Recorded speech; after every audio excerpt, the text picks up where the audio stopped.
Ready start. उपाध्यक्ष महोदय, उसमें हमने साफ साफ कहा था कि जो गरीब वर्ग है, जिसकी गरीबी के बारे में सभी जानते हैं, उसको देश की आमदनी का जो औसत है वह अवश्य ही मिल जाएगा और इस दिशा में हमारा प्रयत्न जारी रहे।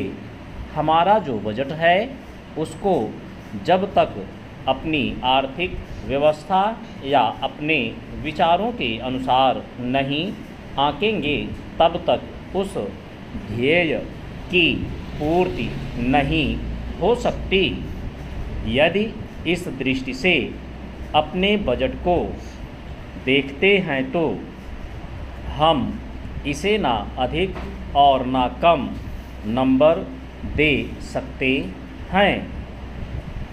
मेरी प्रार्थना यह है कि सरकारी या सरकार जिन संस्थाओं को सहयोग देती है उन्हें आदेश दिया जाए कि वे देश की उन्नति का विचार करें, परंतु खाने की पुष्टि देकर नहीं। यह कार्य शीघ्र से शीघ्र होना चाहिए। इसका कारण यह है कि उच्च श्रेणी आम जनता का आदर्श होती है और जो कुछ उच्च श्रेणी के लोग करते हैं उसकी नकल कनिष्ठ श्रेणी के लोग करते हैं। इसलिए यह काम पहले उच्च श्रेणी पर हो जाए तो आम जनता का उसका प्रभाव अवश्य गहरा पड़ेगा। चिन्ह सप्ताह में 2 बार भोजन छोड़ने का जो मेरा सुझाव है, इससे न केवल अनाज वरन ईंधन, तेल, कोयला आदि सबकी बचत होगी। भोजन छोड़ने के अलावा अन्य अन्न बचाने का और भी एक तरीका है, वह भी सामूहिक सामाजिक श्रेणी पर किया जा सकता है। जानते हैं कि इस देश में 10% अन्न कौन खराब करता है?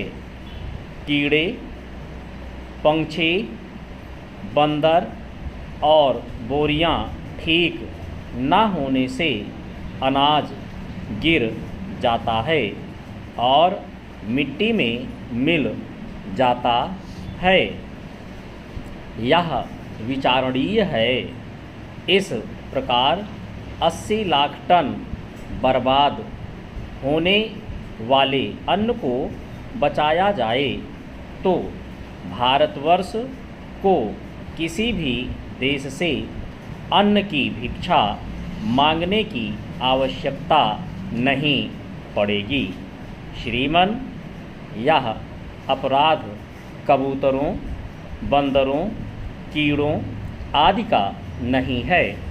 यह अवश्य ही हमारा अपराध है। आज तक विदेशों से हमको अनाज मिलता रहा है, इसलिए हम लापरवाह थे, इसीलिए अनाज का विनाश होता रहा। परंतु अकाल पड़ेगा जैसा कि इस वर्ष पड़ा है, तभी हम जागें तो यह ठीक नहीं है। हमें अन्न के नाश को रोकने की सतत कोशिश करनी चाहिए। उसकी बचत करना हमारा परम कर्तव्य है। यह काम हर किसान, बच्चा और युवक कर सकता है और उन्हें करना चाहिए। अन्न बचाने की समस्या केवल कानून के जरिए हल नहीं होगी, यह बात भी सामाजिक चेतना पर निर्भर है।